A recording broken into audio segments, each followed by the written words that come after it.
আমি কোথার মাধ্যমে ধরলাম?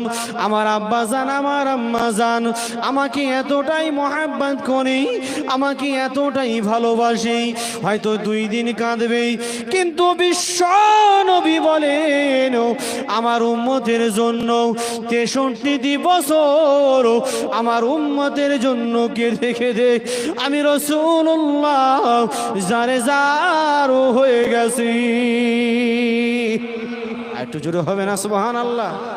কি ভাই কাঁদিনি? আমার রাসূল সাল্লাল্লাহু আলাইহি ওয়াসাল্লাম আম্মা জান আমিনা রাদিয়াল্লাহু তাআলা আনহার গর্ভে থেকে যখন দুনিয়াতে এসেছিলেন, দুনিয়াতে আসার সাথে সাথে আমার রাসূল তিনি সেজদায় রত হয়ে গেছেন। জোরে বলুন। ও ভাই জানেরা, একটু গভীর মনোযোগ দিয়ে শুনে রেখে দিন।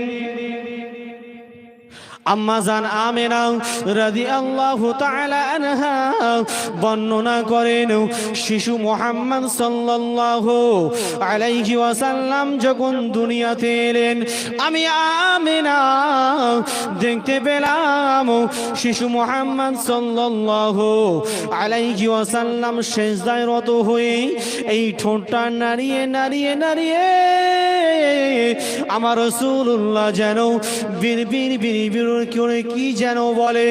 আম্মা জান আমিনা বর্ণনা করেন, আমি রাসূলের ঠোঁটটা বিড়বিড়ানো ওই আওয়াজটা শোনার জন্য আমি আমিনা আমার কানটা শিশু মুহাম্মদ সাল্লাল্লাহু আলাইহি ওয়াসাল্লামের ঠোঁটের কাছে লাগিয়ে দিলাম। ও ভাইজানেরা, রাসূল কত মহব্বত করেন, রাসূল কত ভালোবাসেন, রাসূল কত প্যার করেন, যে শিশু নবী মুহাম্মদ সাল্লাল্লাহু আলাইহি ওয়াসাল্লাম ওই ঠোঁটটা বিড়বিড় বিড়বিড় করে দুনিয়ার কোনো কথা নয়, দুনিয়ার কোনো কিস্সা কাহিনী নয়, আম্মা জান আমিনা বর্ণনা করেন, আমার কানটা লাগাবার সাথে সাথে আমার শিশু মুহাম্মদ ওই ঠোঁটটা নাড়িয়ে নাড়িয়ে নাড়িয়ে নাড়িয়ে দুনিয়ার কোনো কথা বলে না, দুনিয়ার কোনো কথা বলে না, একটাই আওয়াজ করে, উম্মতি উম্মতি উম্মতি। আর একটু জোরে হবে না? চিৎকার মেরে হবে না? ঠোঁটটা নাড়িয়ে নাড়িয়ে আমি শুনছি আম্মা জান আমিনা বর্ণনা করছেন যে শিশু মুহাম্মদ সাল্লাল্লাহু আলাইহি ওয়াসাল্লাম এই ঠোঁটটা নাড়াচ্ছেন আর বলছেন উম্মতি উম্মতি, আমার উম্মতের অবস্থা কি হবে? চিৎকার মেরে হবে না? আর একটু জোরে হবে না? রাসূল আমাদের ভালোবাসেন কিনা? আমরা ভালোবাসি? ভালোবাসি? ও ভাই জানেরা, রাগ করবেন না আমার কথায়। আপনারা বললেন ভালোবাসি, যদি রাসূলুল্লাহকে ভালোবাসতেন, ও ভাই জানেরা একটু গভীর মনোযোগ দিয়ে শুনে রেখে দিন, যে রাসূলুল্লাহ সাল্লাল্লাহু আলাইহি ওয়াসাল্লাম সারাটা জীবন এই উম্মতি মুহাম্মাদি বলে কাটিয়ে দিলেন, যে রাসূলুল্লাহ সাল্লাল্লাহু তাআলা আলাইহি ওয়াসাল্লাম এই উম্মতি মুহাম্মাদের জন্য আজ ওই মদিনা শরীফেতে সবুজ গম্বুজের নিচে শুয়ে শুয়ে শুয়ে শুয়ে উম্মতি উম্মতি বলে কেঁদে জারে জারো হয়ে যায়। জোরে বলুন না সুবহানাল্লাহ।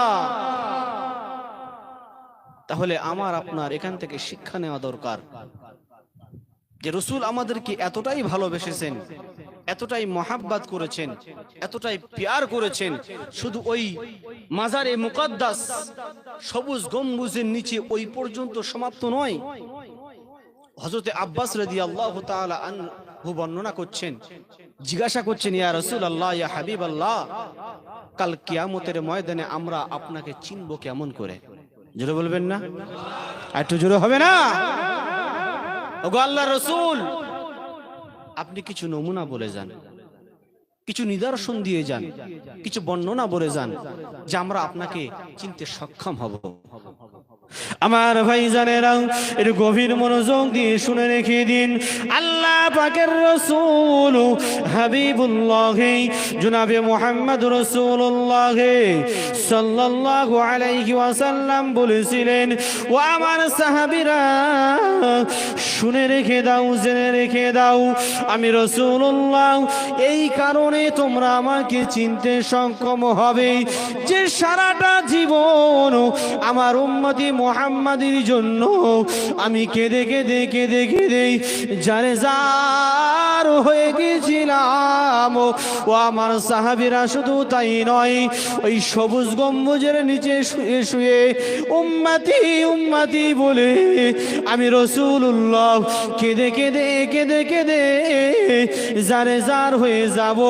আর চোখের পানি পড়ে পড়ে পড়ে টস টস করে যখন পড়বে আমার জুব্বা মোবারকটা ভিজে যাবে, কাদা লাগা থাকবে, কাদা মাখা থাকবে। ও আমার সাহাবীরা, তোমরা কাল কিয়ামতের ময়দানে আমার গায়ে দেখবে কাদা মাখা আছে, এই জন্য করে কাদা লাগা থাকবে। ওই সবুজ গম্বুজের নিচে আমি রাসূলুল্লাহ শুয়ে শুয়ে শুয়ে আমার উম্মতের জন্য কেঁদে জারে জার হয়েছিলাম, আমার উম্মতের জন্য কেঁদেছিলাম। আর ওই কাদার কারণেতে চোখের পানি টস টস করে পড়েছিল, আর ওই চোখের পানি পড়ার কারণেতে আমার গায়ে কাদা লেগে বেত লেগে থাকবে। ও আমার সাহাবীরাও এই কারণেতে তোমরা দেখতে পাবে আমি রাসূলুল্লাহ আমার গায়ে কাদা মাখা থাকবে। এমন অবস্থায় তোমরাও আমাকে আসানের সাথে আমি রাসূলুল্লাহ আমাকে চিনতে পারবে। একটু জোরে বলুন। আমি শুধু আপনাকে বোঝাতে চাইছি যে রাসূল কতটা আমাদেরকে ভালোবাসে। ও ভাইজানেরা, ভুল আমাকে বুঝবেন নাও, কাল মহাশরের ময়দানে ছুটে ছুটে ছুটে ছুটে চলে যাব হযরতে মুসা আলাইহিস সালাতু ওয়াস সালামের কাছে। ও নবী মুসা, এই কঠিন দিনেতে আল্লাহর সাথে আপনি একটু সুপারিশ করুন। মুসা বলবেন সম্ভব নয়। সংক্ষেপে বলি, শুধুমাত্র আপনাদের বোঝানোর জন্য এমন করে প্রত্যেকটা নবী রাসূলদের কাছে যাব, কেউ আমাদেরকে ঠাঁই দেবে না। আমার ভাইজানেরা, সর্বশেষ আওয়াজ একটা আসবে, চলে যাও চলে যাও।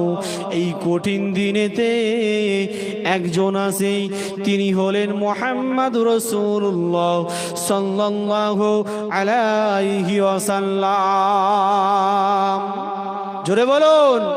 এই কঠিন দিনেতে আল্লাহ পাকের কাছে একজন কথা বলার ক্ষমতা রাখবে, যিনি দুনিয়ার অন্য কেউ নয়, তিনি হলেন আমার আপনার রাসূল, দোজাহানের বাদশাহ হাবিবুল্লাহ জনাবে মুহাম্মদুর রাসূলুল্লাহ সাল্লাল্লাহু আলাইহি ওয়াসাল্লাম। আমার ভাইজানেরা, আমার আপনার নবী, আমার আপনার হাবিব এই উম্মতের জন্য আল্লাহ পাকের কাছে সেজদায় রত হয়ে যাবে। আমার আপনার মুখে কথা থাকবে ইয়া নফসি ইয়া নফসি, কিন্তু আমার আপনার রাসূলের মুখে একটাই আওয়াজ থাকবে উম্মতি উম্মতি উম্মতি।